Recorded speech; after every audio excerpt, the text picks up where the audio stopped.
polisi mengatakan dia pelaku tunggal. Apakah KPAI tidak curiga seorang anak dari mana duitnya merakit bom tersebut?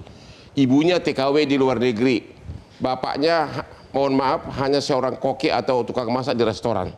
Apakah KPAI sudah memperluas untuk mengetahui apa yang terjadi? Mohon izin Bang, KPAI kan tidak punya tusi untuk melakukan penyelidikan ya. Tapi tusi kami adalah melakukan pengawasan terkait dengan perlindungan dan pemenuhan hak anak. Jadi tentu kami lebih fokus kepada yang pertama, memastikan seluruh anak korban yang mengalami luka itu mendapatkan penanganan medis. Itu jadi tidak termasuk kan perlindungan, tidak termasuk siapa yang menjadi penyebabnya ini terhadap anak, yang menyebabkan anak berbuat itu, nggak termasuk. Kalau penyelidikan sepenuhnya menjadi kewenangan pihak yang berwenang, ya Bang. Sementara hasil KPAI, sepengetahuannya masih sependapat dengan polisi pelaku tunggal. KPAI kalau terkait dengan misalnya motif atau terkait dengan penyelidikan lebih dalam terkait dengan perakitan atau ini, itu semua kami menyerahkan, menghargai bahwa itu adalah betul-betul wewenang dari kepolisian ya Bang. Kami memastikan yang pertama, anak-anak yang mengalami luka mendapat penanganan medis. Ini yang kami pastikan. Memastikan penanganan medis termasuk bahwa tadi Pak Andri ingin mau tahu juga yang bayar siapa, itu yang paling utama. Kemarin informasinya Pemprov DKI, Pak Gubernur siap untuk menjamin. Sudah ngomong resmi begitu? Sudah ngomong. Pak Andri udah dengar itu? Sebagai orang tua anak korban? Saya dengarnya dari berita, cuman yang bikin khawatir Ibu, kedepannya ini kan langkah panjang ya Pak. Ya, tapi minimum pengobatan dulu deh. Ya. Sudah ada jaminan nggak bahwa ditanggung Gubernur? Saya lihat dari berita.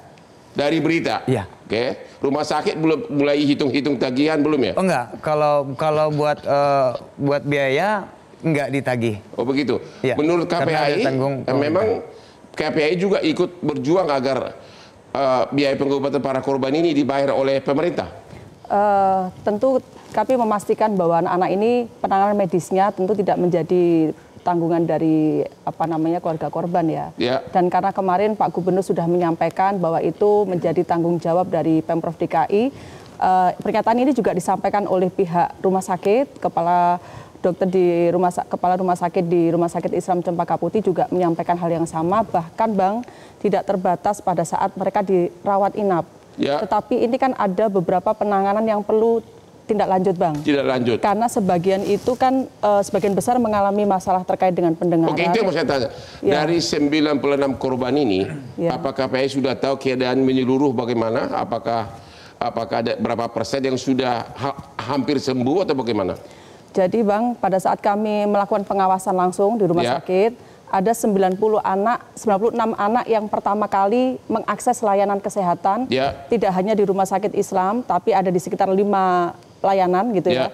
Rumah Sakit Islam, Rumah Sakit Yarsi, Rumah Sakit Pertamina Jaya, kemudian ada di Balai Kesehatan Lantamal, sama di Puskesmas Kelapa Gading. Itu.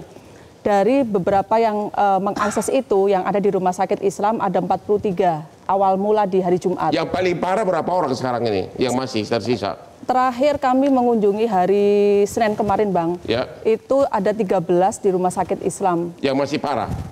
Rata-rata yang parah dari sekian rumah sakit ada di Rumah Sakit Islam. Kemudian masih ada 17 anak yang di Rumah Sakit Yarsi. Kalau yang di Yarsi, itu kira-kira bisa Ibu kasih gambaran?